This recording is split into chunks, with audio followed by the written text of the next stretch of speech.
स्वागत है आपका स्काई कॉर चैनल में। आज की वीडियो में मैं बात करने वाली हूं कि पुर्तगाल में प्रेगनेंसी से रिलेटेड कैसा हेल्थ केयर सिस्टम है, क्या क्या बेनिफिट्स आपको यहाँ पे मिलते हैं, कैसे मिलते हैं। और जैसे आज के टाइम में काफी ज्यादा प्रॉब्लम्स लोगों को फेस करनी पड़ रही हैं, तो हमने कैसे अपॉइंटमेंट्स ली थी, मेरा यहाँ पे कैसा एक्सपीरियंस था, उसके बारे में मैं इस वीडियो में बात करने वाली हूँ। इसके अलावा पुर्तगाल में बेबी बॉर्न से रिलेटेड मैंने काफी सारी वीडियोस बना रखी हैं, आप उसे भी मेरे चैनल पे जाके एक बार जरूर चेकआउट कर लें।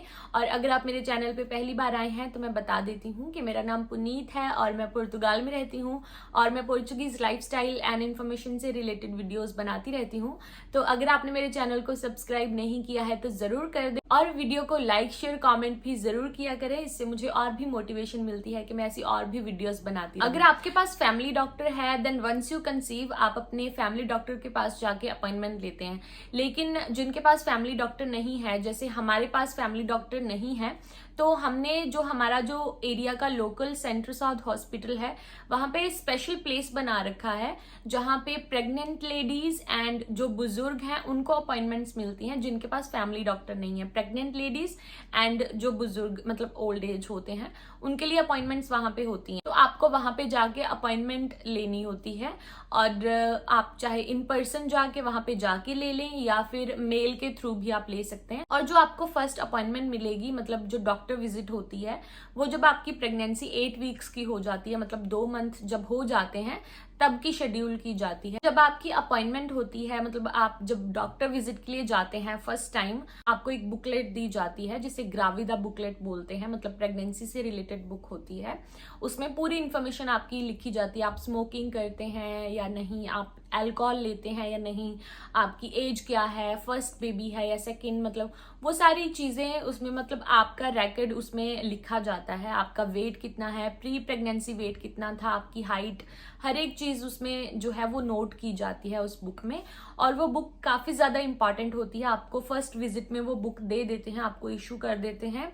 उसके बाद आपको जब भी जाना है वही बुकलेट आपको वहां पे देनी है। इवन डिलीवरी तक वो बुक जो जरूरी होती है, जब आपको डिलीवरी डेट के लिए भी जब जाना होता है डिलीवरी के लिए, तब भी वो बुक के बिना आपको मतलब एंट्री नहीं मिलेगी। आपको बुक चाहिए होगी जिसमें आपकी पूरी इंफॉर्मेशन होगी, तो वो बुक काफी ज्यादा इंपॉर्टेंट होती है till the delivery of the baby. उसके बाद जब आप डॉक्टर के पास जाते हैं तो डॉक्टर आपको बस प्रीनेटल जो विटामिन वगैरह होते हैं, जैसे फॉलिक एसिड हो गया, कैल्शियम, पोटाशियम, वो आपको प्रिस्क्राइब कर देता है डॉक्टर। फर्स्ट विजिट पे ही डॉक्टर आपको ब्लड टेस्ट करवाने के लिए बोलेंगे, मतलब आपको प्रिस्क्रिप्शन दे देंगे जिसमें कौन कौन से ब्लड टेस्ट होने हैं, blood test and urine test जो भी होने होते हैं वो सारी आपको प्रिस्क्रिप्शन दे देते हैं। और आपको बाहर करवाने होते हैं, मतलब प्राइवेट लेबोरेटरी में करवाने होते हैं, लेकिन गवर्नमेंट का उस लेबोरेटरी के साथ अग्रीमेंट होता है, तो आपको बस प्रिस्क्रिप्शन देनी है, आपके ब्लड टेस्ट वगैरह वहां पे होंगे, जो भी टेस्ट डॉक्टर ने मतलब प्रिस्क्राइब किए हैं वो वहां पे होंगे, लेकिन आपको कोई चार्जेस पे नहीं करने होते हैं, वो गवर्नमेंट के थ्रू ही होता है। इसके अलावा फर्स्ट विजिट पे ही आपको डॉक्टर डेंटल चेकअप के लिए एक चेक दे देगा, मतलब प्रिस्क्रिप्शन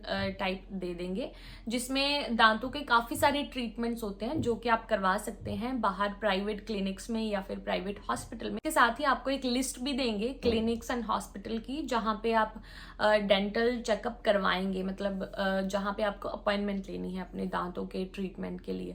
और उसमें काफी सारे ट्रीटमेंट्स होते हैं, मतलब काफी सारी चीजें होती हैं जो आप करवा सकते हैं आपके दांतों में जो भी प्रॉब्लम्स, क्योंकि प्रेगनेंसी के टाइम में जैसे काफी ज्यादा प्रॉब्लम्स दांतों में, काफी ज्यादा प्रॉब्लम्स प्रेग्नेंट लेडी को आ जाती हैं, जिसकी वजह से आपको डेंटल चेकअप भी दिया जाता है कि आप अपने दांतों का भी मतलब ट्रीटमेंट करवा सकते हैं फ्री ऑफ कॉस्ट। और हमारी फर्स्ट अपॉइंटमेंट पे ही डॉक्टर ने जो हमारे एरिया का जो बड़ा हॉस्पिटल है, मतलब जहाँ पे बेबी डिलीवरी होती है, वहां के लिए अपॉइंटमेंट के लिए रिक्वेस्ट डाल दी थी। मतलब जैसे हमारे यहाँ पे ऐसा है कि आप जहाँ पे बेबी डिलीवरी होनी होती है वहां पे आप डायरेक्टली जाके अपॉइंटमेंट नहीं ले सकते हैं। जो आपके लोकल एरिया का जो डॉक्टर है, मतलब सेंटर साउथ के जो हॉस्पिटल के जो डॉक्टर हैं, वही आपके लिए वहां पे अपॉइंटमेंट ले सकते हैं। बिकॉज जैसे वो काफी बड़ा हॉस्पिटल है तो पूरे एरिया का तो काफी ज्यादा, मतलब जैसे ऐसे तो अपॉइंटमेंट्स हो जाएंगी, तो इसलिए जो अगर सेंटर साउथ के डॉक्टर्स वहां के लिए अपॉइंटमेंट के लिए रिक्वेस्ट डालते हैं तभी वहां की अपॉइंटमेंट मिलती है। तो फर्स्ट विजिट पे ही डॉक्टर ने हमारे लिए अपॉइंटमेंट के लिए रिक्वेस्ट डाल दी थी। 1 मंथ में ही हमें जैसे घर पे लेटर आ गई थी जिसमें हमें फर्स्ट स्कैन के लिए अपॉइंटमेंट मिली थी और जो फर्स्ट वहाँ पे जो टेस्ट होने होते हैं, ब्लड टेस्ट होने होते हैं, उसके लिए अपॉइंटमेंट डेट हमें दी गई थी और उसमें जैसे बिल्डिंग कौन सी है, हर एक चीज़ उसमें इंफॉर्मेशन दी होती है। इसके अलावा उसमें कॉन्टैक्ट नंबर भी था, मतलब जैसे मोबाइल नंबर था जहाँ पे आप, अगर आपको कोई भी कंफ्यूजन है, कुछ भी आपको पूछना है तो आप उस फोन नंबर पे कॉल करके पूछ सकते हैं। जैसे एक डाउट था कि जो वहाँ पे ब्लड टेस्ट होना है उसके लिए मैं कुछ खाकर जा सकती हूँ या फिर मुझे खाली पेट जाना है, बिकॉज जो यहाँ पे जो फर्स्ट टेस्ट जो यहाँ पे लेबोरेटरी में हुआ था उसके लिए मुझे खाली पेट जाना था।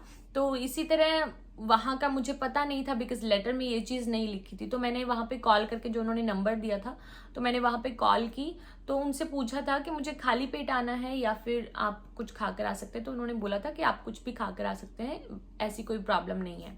तो इस तरह हमें जैसे फर्स्ट अपॉइंटमेंट मिल गई थी और जैसे जब भी आपकी जो डेट एंड डे होती है उस दिन आप जाएं तो हमारा स्कैन भी, मतलब बड़े जो हॉस्पिटल था जहाँ पे बेबी डिलीवरी होनी होती है वहाँ पे हुआ था और जो वहाँ पे कुछ ब्लड टेस्ट भी हुए थे। इसके अलावा उससे पहले हमने जो लेबोरेटरी में जो टेस्ट करवाए थे वो भी हमने जैसे प्राइवेट लेबोरेटरी में करवाए थे। और आपको जैसे बिकॉज आप प्रेग्नेंट है तो आपको जैसे प्रायोरिटी मिल जाती है, तो आप जाके प्रायोरिटी में टोकन ले लेते हैं और जाते ही मतलब आपके टेस्ट हो जाते हैं, आपको वेट भी नहीं करना होता। जैसे आपने फर्स्ट अपॉइंटमेंट ले ली, उसके बाद की अपॉइंटमेंट्स जो आपका डॉक्टर होगा जब आप गए हैं तभी आपकी उसके बाद की शेड्यूल होती रहेगी, मतलब जैसे हर मंथ आपकी अपॉइंटमेंट होगी इसके बाद। तो जैसे हम फर्स्ट विजिट पे गए थे तो अगले मंथ की अपॉइंटमेंट डॉक्टर ने पहले से ही शेड्यूल कर दी थी। जब आपको सेकंड टाइम पे अपॉइंटमेंट के लिए जाना होता है तब तक आपके लेबोरेटरी से टेस्ट रिजल्ट्स आ गए होते हैं, मतलब आपके जो ब्लड टेस्ट हुए थे प्राइवेट लेबोरेटरी में वो तब तक जैसे 3-4 दिनों में ही आ जाते हैं। तो जब आप नेक्स्ट अपॉइंटमेंट के लिए जाते हैं तो डॉक्टर आपके टेस्ट रिजल्ट्स देखते हैं। तो अगर आप में किसी भी तरह की कोई प्रॉब्लम है आपके रिजल्ट्स में, जैसे मेरे केस में थोड़ी सी डायबिटीज आई थी, तो उसके बाद से उन्होंने अब जहाँ पे बेबी डिलीवरी होनी होती है वहाँ पे मेरी अपॉइंटमेंट्स फिर शेड्यूल कर दी थी। तो मेरी मंथ में 2 अपॉइंटमेंट्स होती थी, मतलब एक तो जो लोकल सेंट्रल साउथ हॉस्पिटल है वहाँ पे भी होती थी और इसके अलावा जो मतलब जो बड़ा हॉस्पिटल है जहाँ पे बेबी डिलीवरी होनी होती है वो वाली हॉस्पिटल में भी मेरी अपॉइंटमेंट होती थी। और वहाँ पे भी जैसे जब मेरी अपॉइंटमेंट होती तो मेरी डायबिटीज सेक्शन में भी अलग से अपॉइंटमेंट होती थी, फिर नर्स के पास अलग से अपॉइंटमेंट होती थी और फिर जो डॉक्टर है मतलब जो स्पेशलाइज्ड डॉक्टर होते हैं उनके पास तो मेरी 3 अपॉइंटमेंट्स मतलब एक दिन में होती थी। और इसके अलावा सेंटर साउथ में भी मेरी अपॉइंटमेंट होती थी। और जब मेरी डायबिटीज सेक्शन में पहली बार अपॉइंटमेंट थी तो उन्होंने सबसे पहले तो मुझे मतलब बताया कि आपको क्या खाना है क्या नहीं खाना है, मतलब एक डाइट प्लान मुझे बताया कैसे आप अपनी डायबिटीज कंट्रोल कर सकते हैं। हालांकि बिल्कुल थोड़ी सी थी लेकिन उन्होंने मतलब जैसे काफी ज्यादा सीरियस इस चीज को लिया। तो उन्होंने जैसे मुझे डाइट प्लान दिया सबसे पहले, तो उसके बाद इंस्ट्रूमेंट जो डायबिटीज चेक करने की मशीन थी वो तो मुझे उन्होंने वहीं पे दे दी थी, मतलब फ्री ऑफ कॉस्ट वहीं से दे दी थी। इसके अलावा जो और चीजें होती हैं जैसे नीडल हो गया, चिप हो गई, और भी जैसे काफी सारी चीजें होती हैं डायबिटीज चेक करने के लिए जो चीजें होती हैं उसके लिए मुझे बाहर से वो लेनी थी और मुझे डॉक्टर ने वहां से प्रिस्क्रिप्शन दे दी थी। जो डायबिटीज सेक्शन की डॉक्टर थी उन्होंने मुझे प्रिस्क्राइब कर दी थी चीजें। तो जब मैंने वहां से बाहर से मतलब फार्मेसी से वो ली तो उनका जो रियल प्राइस था, मतलब सभी चीजों का उनका रियल जो प्राइस था कंबाइंड मतलब 50 यूरोस के अराउंड था, मतलब 50 यूरो समथिंग की वो सारी चीजें बन रही थी। लेकिन मुझे डिस्काउंटेड रेट पे मिली 2 यूरो समथिंग। तो जैसे प्रेग्नेंट लेडी को काफी ज्यादा डिस्काउंटेड रेट्स पे वो मुझे सारी चीजें मिली। और इसके अलावा भी जैसे जो भी प्रीनेटल विटामिन्स वगैरह होते हैं, जो भी प्रेग्नेंट लेडी की जो चीजें होती हैं, दवाइयां होती हैं, वो सभी काफी ज्यादा डिस्काउंटेड रेट्स पे होती हैं। और इसके अलावा फिर आपका जो सेकंड स्कैन होना होता है उसके लिए जैसे फर्स्ट स्कैन तो जो हॉस्पिटल होता है सभी का वहीं पे होता है, जहाँ पे बेबी डिलीवरी होनी होती है वहां पे आपका फर्स्ट स्कैन हो जाता है। लेकिन जो सेकंड स्कैन होना होता है वो आप बाहर से करवाते हैं, लेकिन आपको वहीं पे अपॉइंटमेंट लेनी है, जो आपको अगेन वो लिस्ट देंगे कि कौन कौन से हॉस्पिटल्स में कौन कौन से क्लिनिक्स में आप जाके अपना स्कैन करवा सकते हैं। आपको 1-1.5 मंथ पहले ही अपॉइंटमेंट उस क्लिनिक की इकोग्राफी के लिए, मतलब फर्स्ट जो सेकंड स्कैन है उसके लिए लेनी होती है। तो मैंने जैसे बाहर अपॉइंटमेंट ले ली थी, लेकिन जब मेरी डॉक्टर के पास अपॉइंटमेंट थी, जैसे मेरी वहां पे भी जैसे मैंने बताया कि मेरी 2 अपॉइंटमेंट्स होती थी, तो मेरी जब वो बड़ा हॉस्पिटल है वहां पे जब मेरी अपॉइंटमेंट होती थी, तो मैंने डॉक्टर को बोल दिया था कि मुझे यहीं की अपॉइंटमेंट चाहिए, तो उन्होंने मुझे वहां की अपॉइंटमेंट भी, जैसे मुझे इकोग्राफी के लिए वहां की भी दे दी थी। तो मेरा सेकंड और थर्ड स्कैन भी जैसे वहीं पे हुआ था, मुझे बाहर नहीं करवाना होता था। लेकिन आपको बाहर अपॉइंटमेंट लेनी होती है, तो आप 1-1.5 मंथ पहले ही जैसे अपॉइंटमेंट बाहर की ले लें। और इसके अलावा आपके 6 मंथ के अराउंड ब्लड टेस्ट भी होते हैं, वो भी अगेन बाहर होंगे जैसे प्राइवेट लेबोरेटरी में। और ऐसे ही आपके 8th और 9th मंथ में भी आपका एक स्कैन होता है और आपके ब्लड टेस्ट वगैरह होते हैं, वो भी जैसे बाहर होने होते हैं।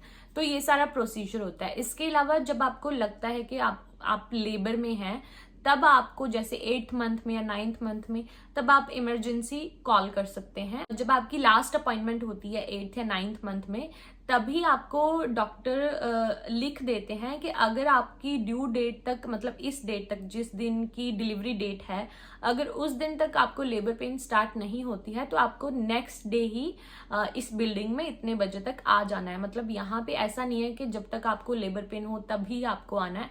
यहाँ पे अगर आपकी ड्यू डेट तक लेबर पेन स्टार्ट नहीं होती है, देन आपको नेक्स्ट डे ही वहां पे चले जाना होता है। तो आपको जब हॉस्पिटल जाना है, तो आपको क्या क्या लेकर जाना है अपने हॉस्पिटल बैग में? तो आपको मेनली अपने बच्चे के कपड़े लेकर जाने हैं, मतलब जो न्यू बॉर्न बेबी है उसके कपड़े, उसके डाइपर्स आपको लेकर जाने हैं, बिकॉज डाइपर्स वहां पे नहीं मिलते हैं। आप अपने लिए सोप या फिर जो ऑयल या फिर जो भी आपकी जरूरत की चीजें हैं वो आप जरूर लेकर जा सकते हैं, लेकिन बेबी के लिए कुछ भी, कपड़ों के अलावा और डाइपर्स के अलावा बेबी के लिए वहां पे कुछ भी लेकर जाने की जरूरत नहीं होती है, सब कुछ वहां पे प्रोवाइड करते हैं। इसके अलावा जब आप हॉस्पिटल जाएंगे तो वहां पे सबसे पहले आपको वो हॉस्पिटल गाउन दे देंगे, तो डिलीवरी तक आपको जो गाउन पहनना होता है वो आपको वहां पे मिल जाता है। लेकिन उसके बाद जैसे आपको अपने अपने क्लोथ, जो भी आपको कंफर्टेबल क्लोथ्स होते हैं, वो आपको वहीं पे चाहिए होते हैं। आपको अपने पीने का पानी भी मतलब लेकर जाना है, जो वाटर बॉटल आपकी होगी वो भी आपको लेकर जानी है। लेकिन आपका जो खाना वगैरह होगा, फूड जैसे जो होगा, वो आपको वहां पे मिलेगा। काफी अच्छा फूड, मतलब जैसे एक रेस्टोरेंट में मिलता है वैसा, मतलब काफी टेस्टी वहां पे फूड मिलता है। आपको वहां पे फूड मिलेगा, लेकिन आपको पानी अपने साथ रखना होगा, तो वो चीज आप अपने साथ लेकर जाएं। इसके अलावा डिलीवरी की अगर मैं बात करूं, तो आपको वहां पे हाई क्लास ट्रीटमेंट मिलता है, मतलब चाहे वो नॉर्मल डिलीवरी हो, चाहे वो सिजेरियन हो, तो इस चीज की आपको किसी भी तरह की टेंशन लेने की जरूरत नहीं। और वहीं पे आपको वो बच्चे को नहलाना भी सिखाते हैं, आपको कैसे नहलाना है, किस तरह आपको डायपर पहनाना है, और आपके बच्चे को हर एक डॉक्टर मतलब वहां पे आके चेक करके जाता है, आपको हर एक डॉक्टर वहां पे चेक करके जाता है। सबसे बड़ी प्रॉब्लम मुझे एक चीज वहां पे लगी कि आपका जो पार्टनर होगा या फिर आपका जो भी फैमिली मेंबर होगा, वो ओवरनाइट वहां पे स्टे नहीं कर सकते हैं। आप अकेले वहां पे होंगे, चाहे वो डिलीवरी से पहले हो या फिर डिलीवरी के बाद में हो। तो आपका जो पार्टनर है या फिर आपका जो फैमिली मेंबर है, वो रात में वहां पे स्टे नहीं कर सकते। एक टाइम होता है जब फैमिली वहां पे विजिट कर सकती है, तो वहां पे आप मतलब जैसे अकेले होंगे, लेकिन वहां पे जैसे नर्सेज वगैरह होती हैं, अगर आपको कोई भी नीड है, कुछ भी है, वहां पे एक बटन दिया होता है बेड के पास ही, तो आप उसे दबाकर जैसे नर्सेज वगैरह को, अगर आपको कोई भी नीड है तो आप उनको बुला सकते हैं। लेकिन जैसे आपका जो फैमिली मेंबर होता है वो आपका वहां पे नहीं होता है, तो ये काफी बड़ी प्रॉब्लम मुझे वहां पे लगी। अदरवाइज हर एक चीज मतलब काफी ज्यादा स्मूथली थी, काफी अच्छी थी। तो जब उनको पूरी तरह सेटिस्फेक्शन हो जाती है कि आप बिल्कुल सही हैं, माँ और बच्चा बिल्कुल सही है, तभी आपको वो हॉस्पिटल से डिस्चार्ज करते हैं। उससे पहले आपको एक 3-4 घंटे के क्लास देते हैं, जहां पे आपको बताया जाता है कि आपको बच्चे को कार सीट में किस तरह बिठाना है, किस तरह आपको लेकर जाना है बच्चे की, मतलब फर्स्ट जो 15 to 16 ईयर्स तक आपको बच्चे को किन किन चीजों से बचा के रखना है, आपको किस तरह, मतलब काफी सारी मतलब एक डिटेल्ड मतलब वीडियोस दिखाई जाती हैं। काफी सारे इंसिडेंट्स, काफी सारे एक्सीडेंट्स जैसे बच्चों के साथ हो जाते हैं, उन सब से आपको बच्चे को कैसे बचाना है, काफी ज्यादा इंफॉर्मेटिव चीजें आपको पहले बताई जाती हैं, सिखाई जाती हैं, फिर आपको डिस्चार्ज किया जाता है। डिस्चार्ज होने के बाद भी 1 हफ्ते के बीच में, जैसे मुझे 3-4 दिन के बाद जैसे कॉल आई थी घर पे, बाद में भी वो लोग जैसे फॉलो अप करते हैं कि आप बिल्कुल ठीक हैं, जैसे आप डिस्चार्ज होके गए थे तो घर पे जाके भी आप बिल्कुल मतलब सब कुछ सही था। आपको बच्चे के लिए फर्स्ट जब अपॉइंटमेंट लेनी होती है तब आपको वहां पे जाके लेनी है जहां पे जिनका फैमिली डॉक्टर होता है वो मिलते हैं, वहीं पे जाके आपको अपॉइंटमेंट लेनी है। और बच्चे को वो एक डॉक्टर प्रोवाइड कर देंगे जो कि बच्चे की सभी इंजेक्शंस, जो भी कुछ सालों में जो फर्स्ट इनिशियल ईयर्स में जैसे कि जो भी चीजें होती हैं वो डॉक्टर फिर उसे देखता है। इसके बाद जो मदर की अपॉइंटमेंट्स होंगी वो भी वहीं पे होंगी जहाँ पे फैमिली डॉक्टर्स मिलते हैं, वहीं पे आपको अपॉइंटमेंट मिल जाएंगी। अगर आपको किसी भी तरह की कोई भी प्रॉब्लम है, पोस्ट डिलीवरी इंजेक्शन होते हैं जैसे मीजल्स हो गया, फिर टेटनस, ये सारी चीजों के जो चीजें मतलब जो मदर से रिलेटेड होती हैं वो सारी चीजें भी आपकी वहीं पे होंगी जहाँ पे फैमिली डॉक्टर्स मिलते हैं। और आपको एक अगेन पोस्ट डिलीवरी एक बुक दी जाएगी जिसमें आपकी पूरा वेट या फिर जो भी इंजेक्शंस लगे हैं, जो भी आपकी बाद की जो इन्फॉर्मेशन होगी वो उस बुक में लिखी जाती है। तो वैसे तो जिनके पास फैमिली डॉक्टर नहीं है तो 6 मंथ्स के बाद आपको वो बुलाते हैं, लेकिन इन बिटवीन अगर आपको कोई भी प्रॉब्लम है आप वहां पे जाके अपॉइंटमेंट ले सकते हैं। तो 6 मंथ्स के बाद आपका एक टेस्ट होता है वहां पे, तो आपको वहां पे टेस्ट करवाना होता है। 6 मंथ्स के बाद ही आपको एक और प्रिस्क्रिप्शन दी जाती है जहां पे आपके ब्लड टेस्ट होंगे अगेन और आपको बाहर करवाने होंगे। फिर से आप वहां पे जाके अपने टेस्ट वगैरह दिखाएंगे। तो आपकी मदर की भी कुछ अपॉइंटमेंट्स बाद में होती हैं। और 1 साल के बाद भी आपकी एक इकोग्राफी होती है मदर की, कि मतलब बिल्कुल आप बिल्कुल सही हैं, इस चीज को चेक करने के लिए भी आपकी एक इकोग्राफी भी होती है। तो उसके बाद जो मदर की भी जो अपॉइंटमेंट्स होगी वो वही होंगी जहाँ पे फैमिली डॉक्टर होता है और वहीं पे बच्चे की अपॉइंटमेंट्स होती हैं। काफी ज्यादा प्रॉब्लम्स लोगों को प्रेगनेंसी से रिलेटेड यहाँ पे आ रही हैं, काफी ज्यादा प्रॉब्लम्स लोगों को फेस करनी पड़ रही है। मुझे भी जैसे काफी सारे कमेंट्स आते हैं, तो वो इसलिए होता है जब आप इनके सिस्टम के अकॉर्डिंग नहीं चलते हैं, जब आप मतलब यहाँ के सिस्टम के अकॉर्डिंग नहीं चलते हैं, जहाँ यहाँ पे जैसे अपॉइंटमेंट सिस्टम है, हर एक चीज जब आप इनके सिस्टम के अकॉर्डिंग नहीं चलते हैं तब आपको यहाँ पे प्रॉब्लम्स फेस करनी होंगी। अगर आपके पास पोर्चुगीज आईडी है और आपका बेबी यहाँ पे आके कंसीव हुआ है तो आप जैसे रेगुलर अपॉइंटमेंट से एक नॉर्मल तरीके से अगर आप यहाँ पे इनके सिस्टम के अकॉर्डिंग चलते हैं तब आपको यहाँ पे कोई प्रॉब्लम नहीं आती है। तो सबसे बड़ी चीज यही है कि जैसा यहाँ पे आपको डॉक्टर बोलते हैं, जैसा आपको जो जो चीजें बोली जाती हैं उसके अकॉर्डिंग करें और एक सिस्टम के अकॉर्डिंग करें, आपको कोई प्रॉब्लम यहाँ पे नहीं आएगी। और इसके अलावा अगर मैं फाइनेंशियल बेनिफिट्स की बात करूं तो 3 मंथ्स होते ही हमने जो प्रेगनेंसी डॉक्यूमेंट, जो प्रेगनेंसी सर्टिफिकेट होता है वो हमने सेंटर सौद डॉक्टर से यहाँ पे 3 मंथ्स होने पे ले लिया था और हमने सुग्रांसा सुशाल उसको सबमिट करवा दिया था। और चाइल्ड अलाउंस मिलता है और फादर की जो लीव होती है वो भी अप्लाई करनी होती है। मदर के जो पैसे होते हैं, मतलब मदर केयर के लिए आपको जो पैसे मिलते हैं वो भी आपको सुग्रांसा सुशाल में अपॉइंटमेंट लेके वहां पे जाके अप्लाई करने होते हैं। इसके रिगार्डिंग मैं फाइनेंशियल बेनिफिट से रिलेटेड वीडियो मैं ऑलरेडी बना चुकी हूँ, उसका लिंक मैं डिस्क्रिप्शन में दे दूंगी, आप उसे जरूर देख ले। उसमें मैंने डिटेल में बताया है कि आपको कौन कौन से डॉक्यूमेंट्स चाहिए, कैसे आप अपॉइंटमेंट्स लेंगे, कौन से आप किस तरह जो फाइनेंशियल बेनिफिट्स यहाँ पे ले सकते हैं। तो उसके रिगार्डिंग मैंने डिटेल में वीडियो बना रखी है, आप उसे जरूर देख लें। इसके अलावा बच्चे के कैसे आप डॉक्यूमेंटेशन आप करेंगे, जैसे बर्थ सर्टिफिकेट हो गया, करताओं से दादाओं या पासपोर्ट वगैरह, वो सारी चीजें आप कैसे बनाएंगे उससे रिलेटेड भी वीडियो मैं ऑलरेडी बना चुकी हूँ, उसका लिंक भी मैं डिस्क्रिप्शन बॉक्स में दे दूँ। बेबी बॉर्न इन पुर्तगाल से रिलेटेड और भी काफी सारे वीडियोस जैसे मैं बना चुकी हूँ, तो आप उनको भी एक बार जरूर देख लें। जैसे कोई पॉइंट अगर मैं इस वीडियो में मिस कर रही हूँ तो आप उन वीडियोस को भी जरूर देख लें, आपको काफी ज्यादा हेल्पफुल रही। तो आज की वीडियो में बस इतना ही। आई होप कि आपको ये वीडियो काफी इंफॉर्मेटिव लगी होगी। वीडियो को लाइक करें, शेयर करें, कमेंट सेक्शन में मुझे अपनी फीडबैक जरूर दें और मेरे चैनल को सब्सक्राइब जरूर कर दें। मिलते हैं अगली वीडियो में, तब तक के लिए बाय बाय, टेक केयर।